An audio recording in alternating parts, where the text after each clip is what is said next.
మోంతా తుఫాను మొత్తం ఆంధ్రప్రదేశ్ రాష్ట్రాన్ని ఆగమాగం చెందన చేసింది కదా. తుఫాన్తోని ఏపీలో పెద్ద ఎత్తునే నష్టం జరిగిందట. మరి ఎంత నష్టం జరిగింది ఏం కథనే బాలన్న అంటే, ఆంధ్రప్రదేశ్ ముఖ్యమంత్రి వర్యులు నారా చంద్రాల సారే ఆఫీసర్లందరినీ కూర్చోబెట్టుకొని మొదలు అంచనా వేసిండట. ఆయన్నే చెప్తుండే నుండి, అయ్యా ఏపీ సీఎం చంద్రాల సారు మోంతా తుఫాను మొత్తం ఎంత ముంచిందో ఒక పారి చెప్పుండ్రి. రాష్ట్రంలో ప్రాకార్ జైన్ డిజాస్టర్ మేనేజ్మెంట్ ఒక ఎస్టిమేట్స్ తయారు చేశాడు. అవి మీరు చూస్తే మొత్తం కలిసి 5,265,51,81,81,000 నష్టం వచ్చిందని ప్రాథమిక అంచనా ఎస్టిమేట్ చేశాం. అచ్చరాల 5,265,51,81,000 రూపాయలని ఇట్లా సీఎం చంద్రాల సారు చెప్పుకొచ్చిండు.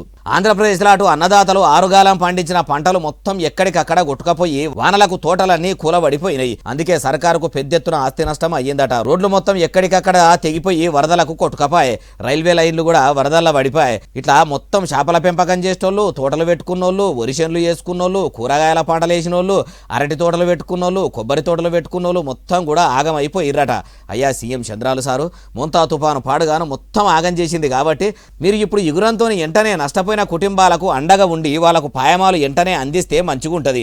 మీరు పేరుకు నష్టపరిహారం ప్రకటించి వాళ్లను పలకరించి పాయమాలు ఇయ్యకుండా తిప్పలు పెడితే మటుకు మీ పసుపుకోమ పార్టీని పబ్లిక్ ఎప్పుడు కూడా నమ్మరు. మీరు వెంటనే ఇషారా చేసి పరిహారం పైకం వాళ్ళ ఖాతాలో పడేటట్టు ప్లాన్ చేస్తే చాలా మంచిగుంటది అంటారు ఈ ముచ్చటిన్నోళ్ళు.